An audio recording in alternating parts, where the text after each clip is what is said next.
Hello and welcome to Views on News. I am Jawad Tehami. The situation in the besieged Gaza Strip is worsening with every single passing minute, with Israeli troops and jets indiscriminately bombarding this besieged strip. This came after the Palestinian resistance group Hamas launched a surprise operation Al-Aqsa flood into Israeli territories, upon which the Israeli Prime Minister Mr. Benjamin Netanyahu reacted and warned of a long and difficult war. Later on, the UN Security Council met behind the closed doors to discuss the situation unfolding in the Palestinian territories, and due to lack of unanimity, it couldn't release the joint statement. Meanwhile, we have seen Palestinian President Mahmoud Abbas has said that Palestinian people have the right to defend themselves against the terror of settlers and occupation troops. The Palestinian ambassador to the United Nations has called on the diplomats to focus on ending the Israeli illegal occupation. Meanwhile, the UN Special Rapporteur for Occupied Palestinian Territories, Ms. Francesca Albanese, has urged the international community to be wise and even-handed when tackling the results of decades of oppression imposed on Palestinians. Also, we've seen Pakistan responding to this situation unfolding in Gaza in particular, with the Prime Minister Mr. Anwarul Haq Kakar and the Foreign Office both reiterating Pakistan's long-held position of the two-state solutions in line with the relevant United Nations Security Council resolution. Now, as per some media reports, the death toll as a result of fighting between the two sides has crossed over 1,300, with over 800 Israelis and 500 Palestinians, to discuss the situation that is unfolding in Gaza in particular, and the indiscriminate bombardment by the Israeli jets over there on innocent Palestinians. We're honored to have been joined in the studio by Mr. Mansoor Jafar. He's an Arab journalist. Mr. Mansoor, thank you very much for your time, for being with us on Views on News tonight. We really appreciate that.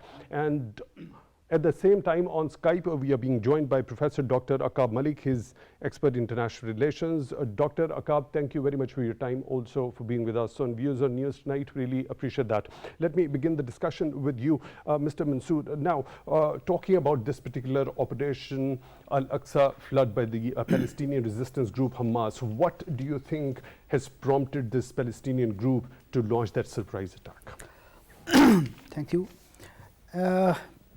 Basically, it is the 75-year-old atrocities, injustices, and the silence on the part of world powers, which basically prompted the Hamas or the resistance school of thought in general in Palestine to go for this altogether military action against the Israeli occupation. So, this basically prompted them, because they have been neglected over time and again. Various international forums, they also did not pay attention to their what we call the sufferings, and they were basically coerced under the name of various peace treaties, peace deals, to accept the occupation, illegal occupation of the Israeli states on their usurped land. And this was not acceptable to the Palestinian from day one. So that is why they have waged a resistance movement indigenously, and they developed very moderate kind of weaponry, and previously they were using the slings, the stones. This was their basic. So now they have developed into a kind of modern warfare, and being a guerrilla network, they were conducting these exercises in the Gaza Strip over the period of time. And since 2007, they have fought 4 wars against the illegal occupation of the Israel of their homeland, in particularly the Al-Quds al-Sharif, which they cherish to make eternal capital of their independent state. So, these are the injustices, these were basically the hard facts which were ignored by the world bodies we talk about whenever this issue was taken to the world body for resolution or for seeking any redress in favor of the Palestinian, either the Americans or some other world power, they exercised their so-called right of veto, and Palestinians were again left at the mercy of the war machine of the Israel. And we have seen that the Palestinian, they considered, especially their former Prime Minister Ismail Haniyeh, or the leader of the Hamas, he said, now enough is enough. We will not bear these atrocities anymore.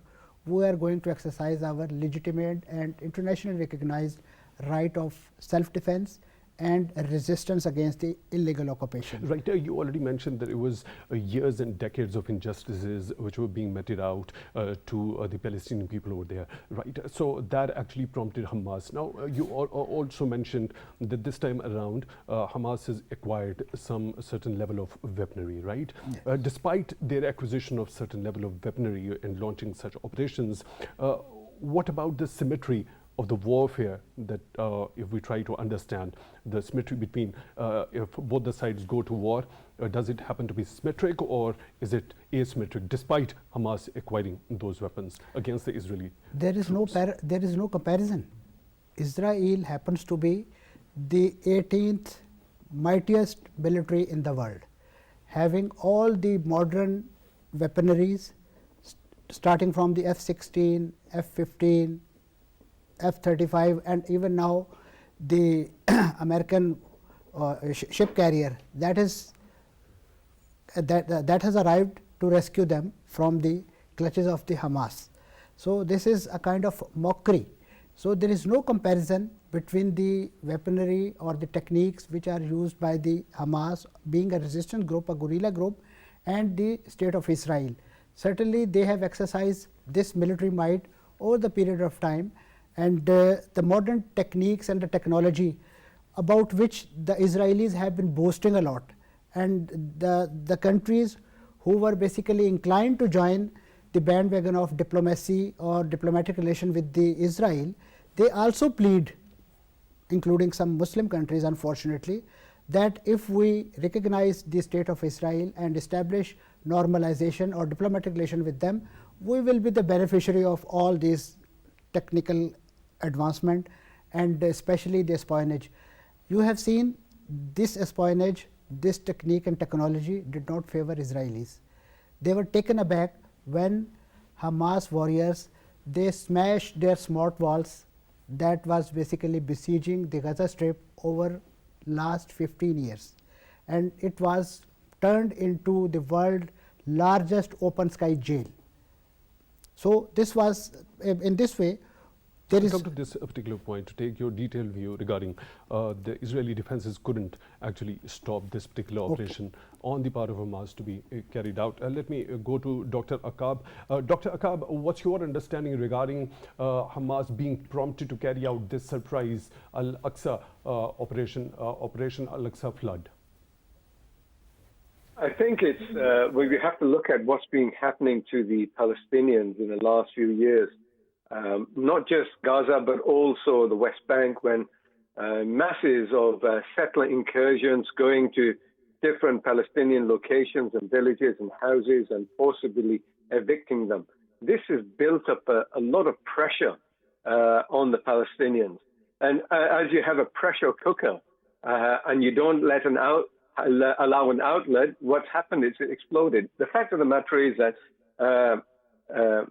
no loss of innocent life can be accepted. It must be condemned. Losing innocent lives, whether they're Israeli or Palestinians, is absolutely condemnable. But having said that, as a rationalist and as a strategist, I tend to look at understanding the reasons why these things occur. And what is happening with Israel and the Palestinian territory, the fast becoming a situation where it's going to get out of hand.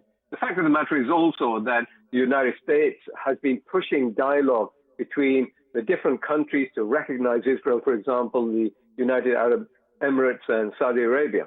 And there was some formulation to facilitate Saudi Arabia to accept Israel as a state and recognize it. I think, whether this is right or wrong, I think there was a pressure on Hamas to build up the Palestinian cause again because it was pushed into the background. There's been a lot of censorism in the West on Palestinian issues based on the idea that they're anti-Semitic. It's more a political bargaining at the end of the day. What's happened is that I feel that Hamas made a decision like this to highlight the Palestinian situation more so. However, I do not think that they expected to have killed so many Israelis, especially at the rave that was going on, the party and the songs and the festival that they were attending. Over 260 Israelis were killed there. And a lot of innocent civilians, actually. So that's nothing to be proud of in any way. Now, I think this may have been a miscalculation in many ways, primarily because the loss of civilian lives with the way Israelis see it, and the rest of the world, as far as the Western world especially, will view it as an extremely negative action and view it in completely terrorist terms. And as a result, Hamas will be further sidelined. However, and the impacts that are going to occur on Gaza are going to be extreme. We're going to get hundreds, maybe more thousands of Palestinians who are going to die over this next forthcoming days or weeks, more likely than not. So I'm not sure if this was completely thought out, that the impact would be so great. And I think it's also for the fact that Netanyahu is holding on to power right now and needs to show the rest of his country that he is going to be the stalwart for the defense of Israel, and that he's going to make a power play in this. So I'm not sure what Hamas was actually thinking to go ahead like this in such a massive incursion that they did with thousands, up to 7,000 missile strikes on Israeli targets in Israel. Right, Mr. Mansoor, now the repercussions for the people living in Gaza after this particular surprise attack by Hamas, they are going to be of a huge impact. So how do you think the people over there are going to deal with it? Certainly, they are at the receiving end now, because Israel has conducted lethal bombing and indiscriminate bombing, and in the past Israel has also exercised this thing. And even now the United Nations has to make an appeal, and they have issued the maps and the locations, exact location, marked location to the Israeli Defense Forces, that please do not bomb these buildings because they contain, they carry some United Nations offices like UNRWA and some other bodies which basically take care of the day-to-day needs of the Palestinian or the refugees over there.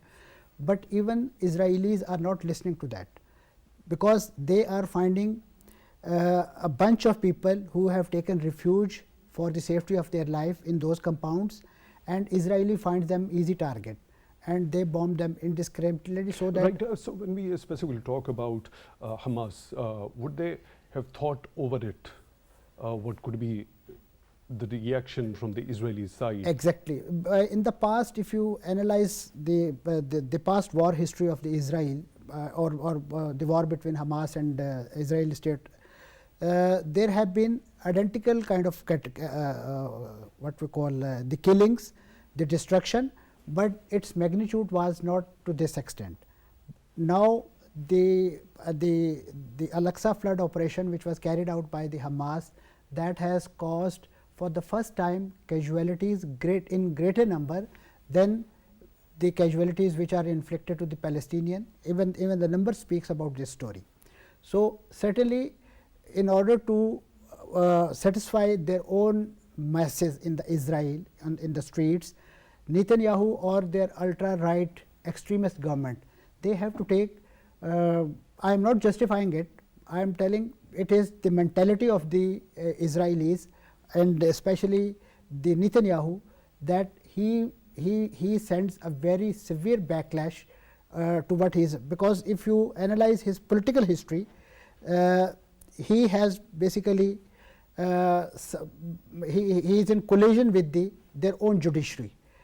It was just to protect his own skin, because there were some corruption charges lying against him in the competent court of law in Israel, and he feared that the court may adjudicate freely and he may be given punishment and under those crimes. So, in order to save his skin, he basically made a plan in the name of reformation of the judiciary, and in that he tried to clip the powers of the judiciary on many accounts. So, this basically infuriated his own people, and the people were on streets of the Tel Aviv, on the Kablan street for the past 26 weeks on weekly basis, and until now they are doing the same. And during this episode, he was basically alienated politically inside his own country. Various trade unions, army reservists, including the Air Force pilots, they basically did not acknowledge or favor his line of action against the judiciary, and asked him to abstain from doing this, but he did not stop his ruthless advance towards the judiciary.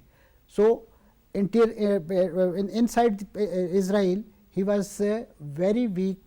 Alienated. So, what I understand from your take is that this whole saga that is unfolding in Gaza in particular, it's going to means in order to benefit and in order to get back the confidence of the people, he will certainly exercise more lethal power to kill the Palestinians, so that he could revive his status as a statesman or as a savior of the Israelis who were basically targeted by the Hamas people or by the resistance people. So, in order to make his image better in the eyes of his own people, he is basically going to exercise, and he is doing that. The figures speaking about the casualty. So, how the innocent Gazans are going to deal with this situation that is going certainly on? It is a great challenge for them, because in the past they have suffered this kind of brutalities at the hands of Israelis and the hands of occupation forces, and not only in Gaza, but now there are reports that the war is being extended to the West Bank area, and God forbid if it is taken into the inside 48 occupied areas, then the entire Israel, entire Palestine would be on fire. And I guess this is high time that the world power especially, and the countries that have stake, either political, geographical or strategic, inside the Palestine, they should come forward and try to die down the hype which has been created by this fight. Right. Dr. Aqab, what's your understanding when we talk about the Security Council? It met behind the closed doors. Around 90 minutes of meeting happened. Why do you think it wasn't able to get a joint statement out? Do we understand it's a big failure on the part of the United Nations Security Council when addressing issues of such concern? I think you've got to understand that the Security Council is composed of various different nations, and many of the nations are sympathetic to the Palestinian cause and understand what's been going on, the history of Israel and the expansion of settlements and the closure of Gaza, and how the civilians in Gaza have been massively affected by, as the previous speaker said, as an open-air prison, controlling every aspect of their lives. So I think this is understandable that they don't want to aggravate the situation and want to get more facts of the ground exactly why this occurred and what's happened, because it's just recent at this moment in time.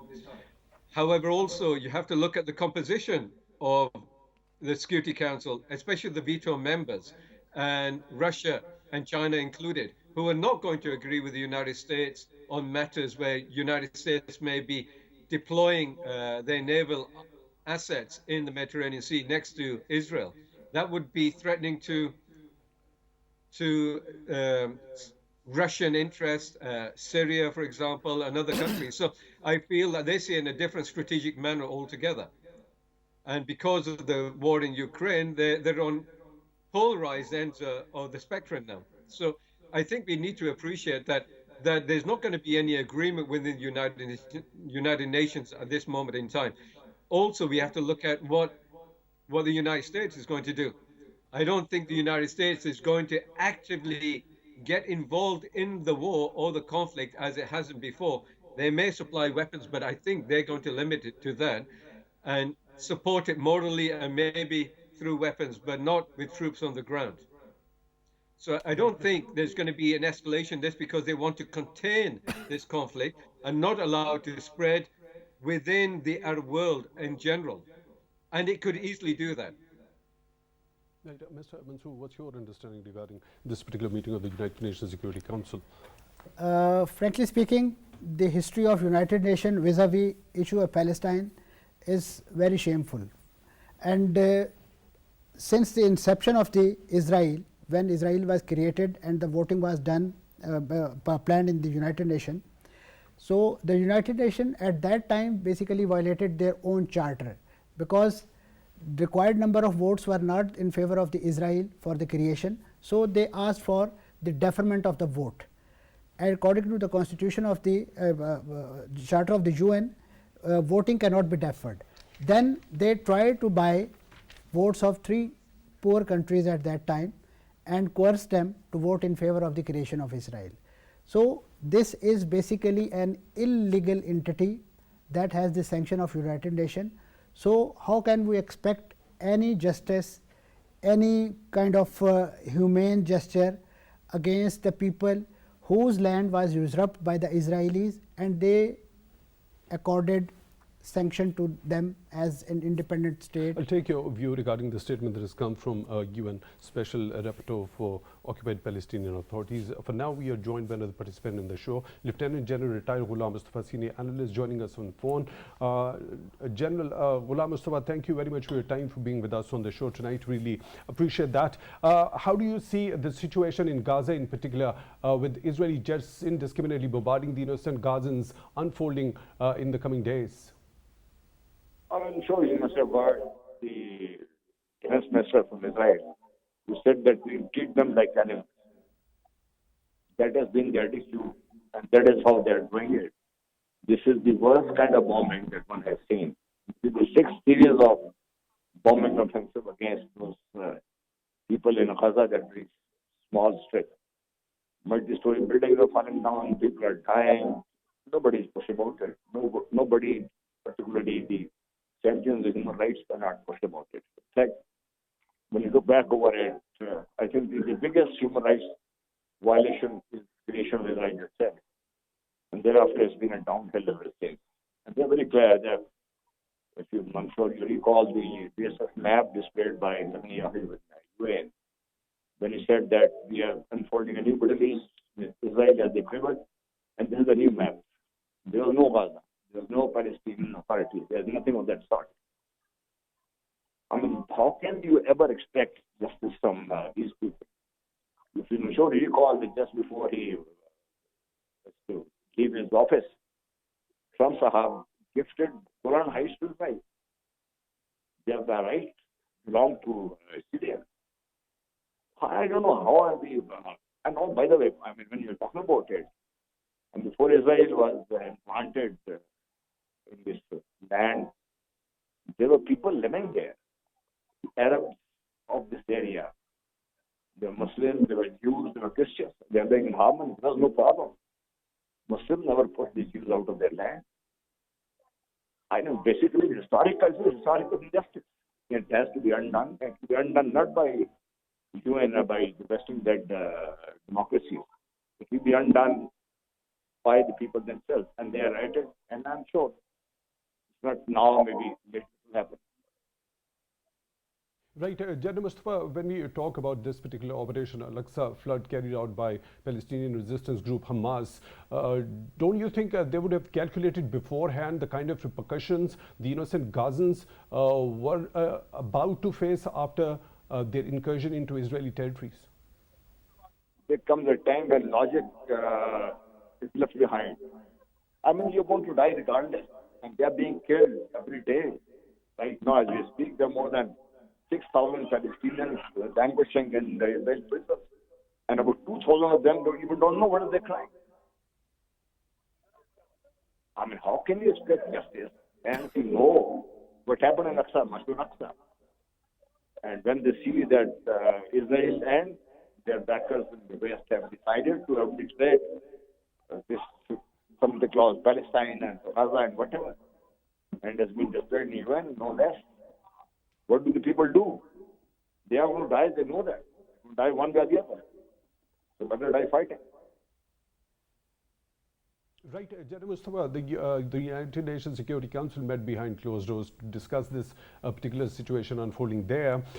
It couldn't release a joint statement because it couldn't achieve the unanimity regarding the issue. What do you think of that? Is it a failure on the part of the United Nations Security Council to address such situations? Well, I think it's the failure on part of United States, Great Britain, and their side.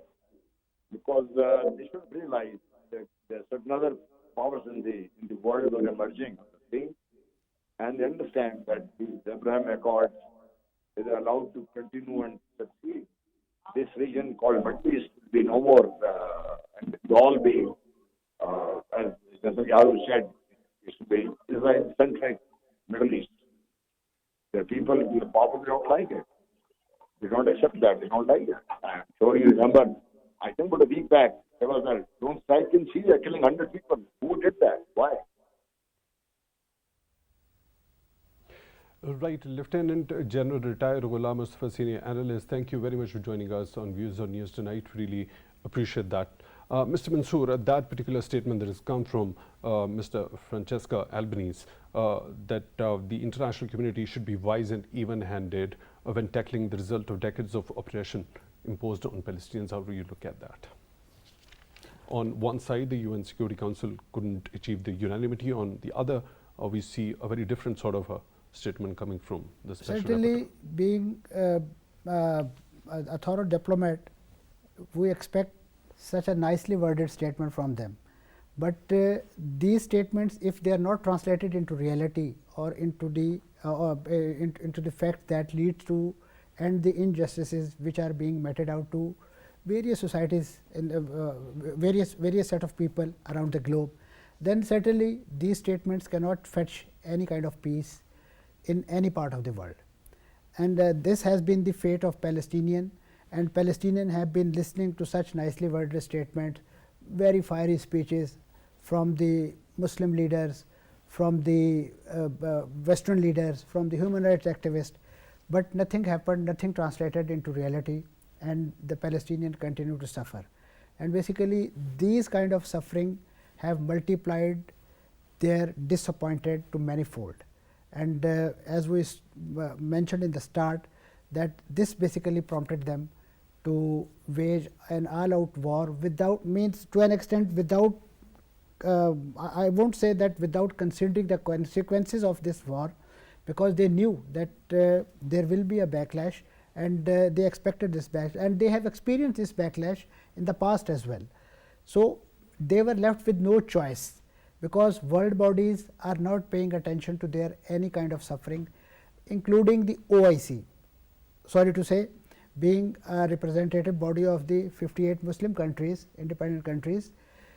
Even they have not been able to convene their session either regular or emergency. There's been a statement by OIC General Secretariat, and it has held Israeli occupation responsible for the escalation there. It is an open secret. There what is the need of mentioning it? So the people of Palestine, or the people who are at the suffering end, they need to seek some material steps that basically help ameliorate their sufferings. So until now, all these. So when you talk about the material steps, what ideally could those material steps actually be under the supervision of the UN? Certainly, that provides the basic framework of resolution of this issue, and there are other peace accords. If we start from the Camp David Accord, suppose, and that led to another accord, Oslo Accord, that basically provided the original framework for the resolution of this conflict according to the norms and conditions that can be acceptable to the both sides, relatively speaking. But all across the board?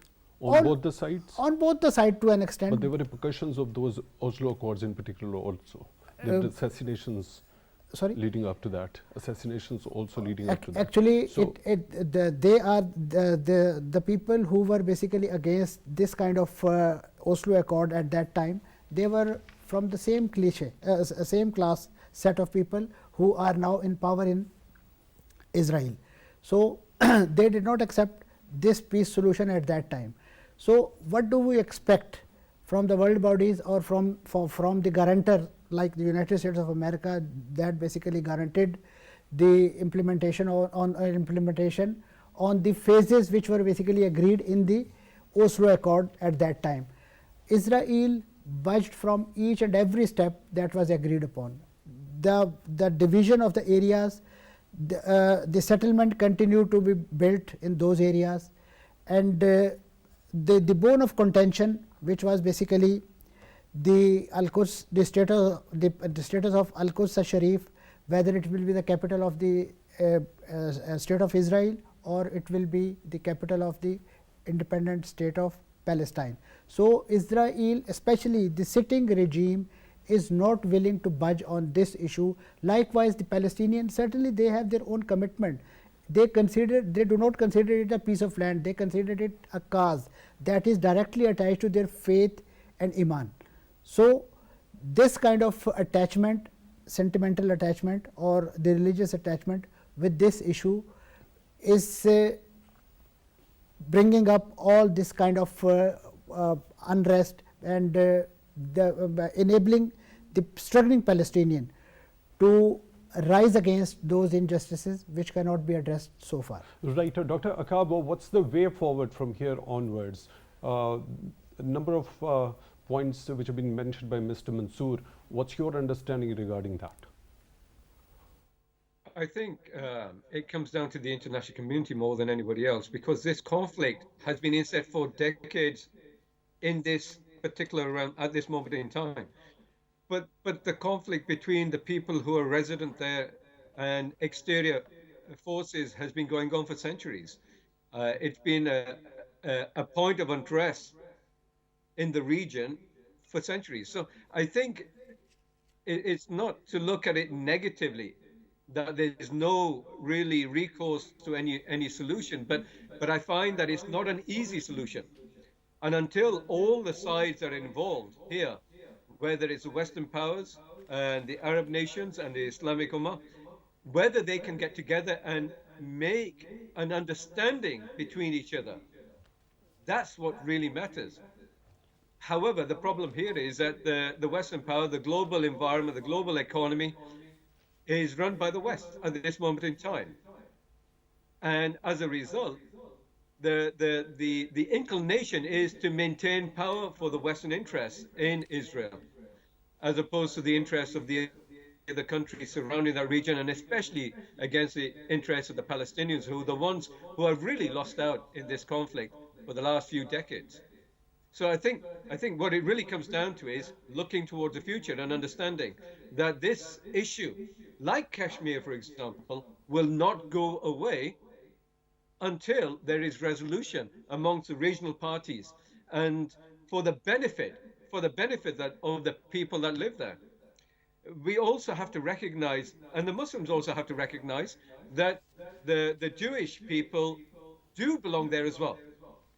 They've been there for thousands of years, and so have the Palestinians. So it's a mutual concern. It's not about taking sides for one or the other, as has been the case for the last few decades. It is to understand that there has to be a mutual accommodation between these people. This was happening to some extent a few years ago, but it's come down drastically because of Netanyahu's policies, the expansion of the settlers, and their intervention in taking properties by force and subjugating the Palestinians in the West Bank and producing a lot of subjugation for those people in Gaza, virtually as a prison. So this is a tinderbox that can blow up even further, especially if you look at the regional environment. If Iran gets involved, which is not involved at this moment in time, I don't think, but if Iran got involved, this would escalate the situation further to a more regional environment and cause further destabilization of the region and even the world. So we have to look at this very carefully. We know that Israel will act to show power, but it's never really worked before. And so they need to reassess what they're doing and why this occurred. I think what really happened is that things got out of hand as far as Hamas was concerned. They wanted to make a point, but I think it's overextended themselves. The loss to the Palestinians will be much greater in lives in the next few weeks, for sure. However, I think they're looking at the global impact and to highlight the Palestinian cause even further. And when you look at the global impact, I'm not saying that this may have been the case, but it may be that they will rationalize the loss of Palestinian lives for the greater effect it will have to highlight the situation of the general Palestinian population in the region as well, not just in Palestinian territories, but in the region also. And it is looking at the wider picture. That does not condone the loss of civilian life by both parties. And I think it's important that both parties come to some form of understanding before they get out of hand. Right, and Dr. other Aqab, extra-regional powers or other powers in the region get involved because of emotional circumstances, because this can occur when heightened tensions occur and polarization occurs further based on religion, for example, which have hundreds of years of emotional turmoil get involved. And rationalization of absolutist ideas, it can get very out of hand. So it's important for cool heads to come to the brink and come to the fore and start talking to both parties without aggravating the situation and putting more fuel to the fire. Right. When we talk about the solution, Dr. Aqab, the statement that has come from China in particular, the fundamental way out of conflict lies in implementing the two-state solution and establishing an independent state of Palestine. Could you shed a little bit of light regarding, could you analyze this particular statement from the Chinese side? China is very correct in this. I think there's a general agreement in the international community that the only real solution here is going to be a two-state solution. However, Hamas has a different approach to this. This is where the problem and the obstacle is. As far as the general population and Palestinian population is concerned, I think majority are in agreement. But when Hamas, unfortunately, doesn't feel that they can accept the lands, Palestinian lands from 48 to have been completely eradicated and taken away from the Palestinian population, and they want this to come back to the original Palestinian environment where there were no state of Israel. I think in reality, we have to look at the strategic environment here. Both sides exist there. Generations of people have been born in these territories since 48. I've got your point, Dr. Aqab, your possible. point is well taken. Let me take Mr. Mansoor's view on this particular thing. As the statement from the Chinese side also, Mr. Aqab also emphasizing for both the sides to coexist over there. The statement by the Ministry of Foreign Affairs of Pakistan also, a viable, sovereign, continuous state of contiguous state of Palestine should be established on the basis of pre-1967 borders with Al-Quds al-Sharif as its capital. Your take. Regarding the stance of Hamas, I would like to add that Hamas had also agreed to this two-state solution, and their late leader Sheikh Ahmad Yassin, who was basically founder of the Hamas, he is on record that they can accept this provided the Israel vacates the occupation beyond the 67 borders. And the peace plan, which was further promoted by the Saudi Arabia in the OAC meeting at Beirut in 2000, that basically also stipulated the same kind of solution. And there were efforts, and I personally feel that it was a kind of tacit support or indirect support to the Oslo Accord, which was at the beginning it was condemned by the Hamas, but later on appreciating the ground realities and the facts that were in front of them over the period of time, they also budged from their stance. But publicly speaking, or in the light of their advertised charter, they certainly do not recognize the state of Israel on the entire Palestinian land. but technically speaking or practically speaking, they are for the two-state solution. But for this, they are not going to budge.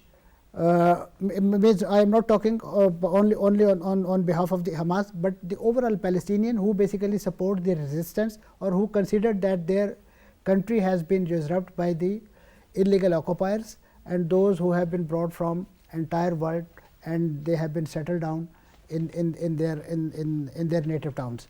So this is the situation, and there is a practical approach on both the parties, on both sides of the divide. And I guess if we find a forum or we find a group of countries that basically make them sit on the negotiation, but the issue is the Israelis are not going to accept the Palestinian as party, because if you have seen the United Nations General Assembly session, when the President of Palestine he went to the rostrum to address the forum, the permanent representative of the state of Israel in the United Nations, he boycotted. So if you are not willing to listen to the point of view of your opponent, then what do we expect and what kind of solution we expect? So this has been the mentality of the Israelis, and they are doing it, and this basically is creating the disappointment in the people of Palestine, especially those who believe in struggling and liberating their blessed Al-Aqsa Mosque from the Israeli yoke. So the kind of approach that you have just mentioned regarding the Israeli side, so does this approach exist all across the spectrum or within the Israeli community? Or are there different factions having different approaches? Certainly, as we speak about the Hamas or the Palestinian, there are hardcore groups on the part of Zionists or Israelis as well, who basically do not endorse this point of view, because as the Dr. Sahab mentioned that this place belong to these sacred faiths like Christianity, Judaism and Islam, and they have over the period of time lived together, and even now the people of Palestine, or especially the clergy of the Muslims, they have been pleading more than one time that Israelis, especially the Zionist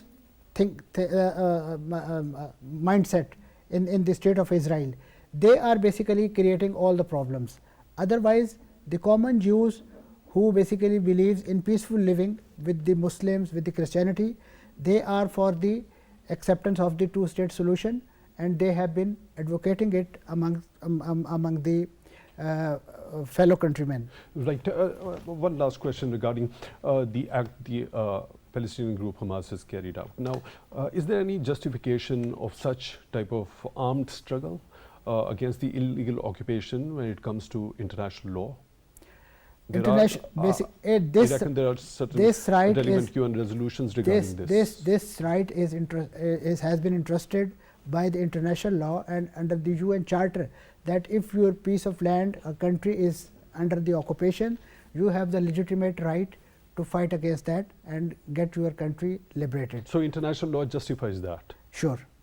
And there is no justification of the condemnation which is coming from the Western countries, in particular of this act of Hamas? If they are if they condemn the act of Hamas, then they should come forward for a solution as well. The condemnation of one party or the other will not solve the problem. Right, Dr. Malik. Now, Dr. Aqab Malik, justification of such type of act on the part of the resistance groups such as Hamas, what does international law say about it? I think when it comes down to the loss of innocent life, there's no justification on either side, whether it's Israeli or whether it's Hamas or other Palestinian groups. The many Palestinian groups have, over the many few decades, have formed different groups and committed different acts to highlight the situation, to maintain a struggle, you could say. But I don't think it's going to come into a point where anybody can really accept and justify the loss of innocent life from both sides. What Israel is doing to the Palestinians is not justifiable either, nor is what Hamas did to innocent civilians in Israel. That cannot be justified. However, both sides are polarized. They're separated. And as a result, what's happening is that they're not willing to talk to each other. And when that happens, it gets further apart. More extreme measures are taken by both sides and justified, unfortunately. Now, with this action right now, the previous speaker did rightly mention there are many groups in Israel that do not want the suffering of Palestinians. They can't do much about it because the right-wing parties are in charge at this moment in time. Right, Dr. With Malik, what's happened you have made a very important point over here. When we talk about the loss of innocent lives on either side, it is not justified. Sure. Let's assume this scenario, which is actually the reality when the settlers are there, Israeli occupation is there, illegal settlements are being constructed by them. So the innocent people on the Israeli side who are living in those settlements, don't you think they happen to be complicit with those illegal acts of Israeli authorities? Absolutely, absolutely. I think they're completely wrong in what they're doing. It goes against all aspects of international law, in occupied territories especially. What the settlers are doing are complicit with the government to push forward and expand the boundaries of Israel to the detriment of the Palestinians. And this has been the case from the beginning, since 48. So I think it's completely wrong. And the Palestinians are justified in arguing against this, and they are suffering. And I think whether innocent life is lost or not, it's expected that the Palestinians may blow up. Why? Because that's what happens when you put so much fuel on the fire. It's going to blow up. Or when you put pressure on and you maintain the pressure, but you don't allow an outlet. This is what's going to happen. It's human nature. Anywhere in the world. So I think there's no justification for the expansion of settlements at all. And the Israelis are very wrong in what they've done in this respect. And it goes against international law, and many countries I'll have to end the show over here. Professor Dr. Aqab Malik, expert in international relations, joining us on Skype. Thank you very much for being with us on the show tonight. Really appreciate that. In the studio, we were joined by Mr. Mansoor Jafar, Arab journalist. Mr. Mansoor, thank you very much once again for your time, also for being on our show tonight. Really appreciate that. With that, we come to the end of today's show. Till the next one, take good care of yourselves.